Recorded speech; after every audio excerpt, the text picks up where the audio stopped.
बिस्मिल्लाहिर्रहमानिर्रहीम। फाकों से जान छूटी, खुशहाली ने गले लगा लिया। मोहतरम कायरीन, अस्सलाम वालेकुम। आज से 10 साल पहले मेरी लाहौर की एक मशहूर मार्केट में बच्चों के रेडीमेड गारमेंट्स की बड़ी दुकान थी। अल्हम्दुलिल्लाह मेरी दुकान पर मार्केट में सबसे ज़्यादा रश होता था। इर्द गिर्द की दुकानों और मार्केट वाले मेरी दुकान को रश की नज़र से देखते थे।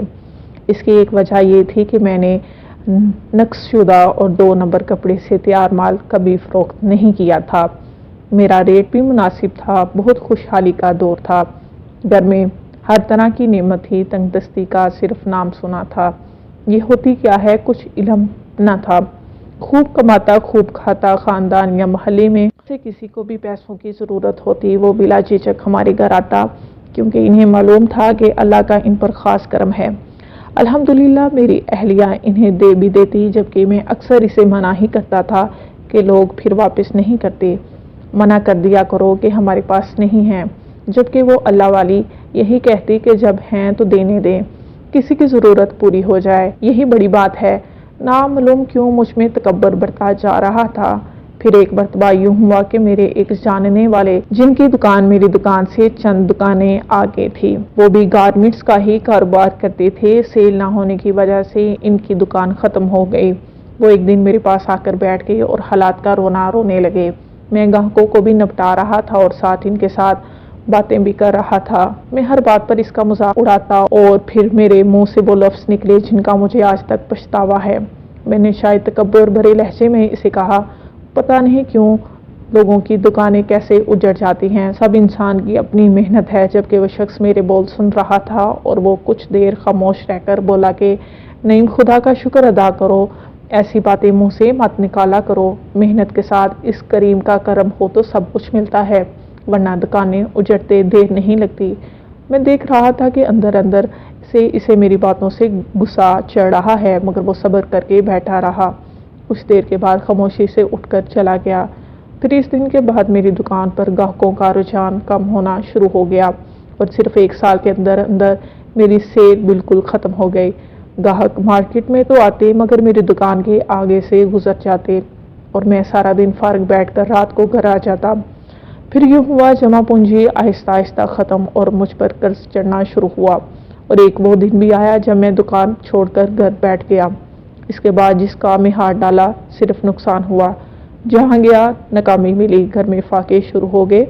बीवी के साथ लड़ाई झगड़े, नाचाकियाँ, बच्चे बीमार। अगर कहीं से कुछ पैसे आ भी जाते तो नामालूम कहाँ जाते। बरकत बिल्कुल ख़त्म हो गई। फिर ये सिलसिला 7 साल तक चलता रहा। डिप्रेशन का मरीज बन चुका था। छुप छुप कर रोता था। बीवी बच्चों का फाकों तंगदस्ती से बुरा हाल था। इन 7 सालों में कई मरतबा खुदकुशी का सोचा, कई मरतबा करने की कोशिश भी की, मगर हिम्मत ना पड़ती। मेरे कज़न को मेरे तमाम हालात का पता था। एक दिन वो मुझे दफ्तर महनामा अपकरी ले आया। इसके पास इस दिन शेखुल वज़ाइफ से मुलाकात का टोकन था। वो मुझे भी अपने साथ ले गया। शेखुल वज़ाइफ ने इंतहाई शफ़क़त के साथ मेरी सारी बात सुनी और मुझे सूरत कौसर का वजीफ़ा अनायत फरमाया कि सारा दिन खुला पढ़ो और आगे रमज़ानुल मुबारक आ रहा है, इसमें दर्ज साइल तरतीब से पढ़ो, फिर देखो अल्लाह कैसे करम फरमाते हैं। मैंने सच्चे दिल से गुनाहों और मुतकब्बराना बोल जो मेरे मुंह से निकले थे वो आज तक मुझे गमगीन रखते हैं। इनसे तौबा की और सूरत कौसर का अमल शुरू किया। वो रमज़ानुल मुबारक मेरी ज़िंदगी का यादगार रमज़ान था। मैंने और मेरी अहलिया ने यकीन, तवज्जो और ध्यान से ये अमल किया और फिर हालात में पलटा किया। आज बेहतर और कल मज़ीद बेहतरी हुई। आज मैं एक बड़ी कंपनी में मुलाजमत कर रहा हूँ।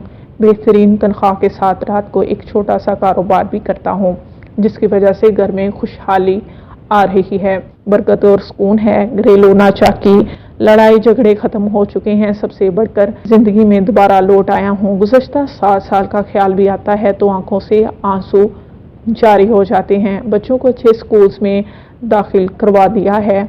नामालूम कितने सीज़न गुजर जाते, कभी घर में मौसमी फल ना आता, मगर आज फ्रिज में हर वक्त फल मौजूद होते हैं। सूरत कौसर का अमल आज भी मैं और मेरी अहलिया कर रहे हैं और शेखुल वज़ाइफ को लाखों दुआएं दे रहे हैं। قاہرین، آپ بھی اگر کسی بھی وجہ سے پریشان ہیں، وہ چاہے تنگ دستی ہے، کاروبار کے مسائل ہیں، گھریلو ناچاکی، جادو جنات، بے اولادی یا بیماری، بس درزائل وظیفہ یقین توجہ سے کیجیے، پھر کمال دیکھیے۔ میں تو پا چکا ہوں، آپ بھی آزمائیں اور پا جائیں انشاءاللہ تعالی۔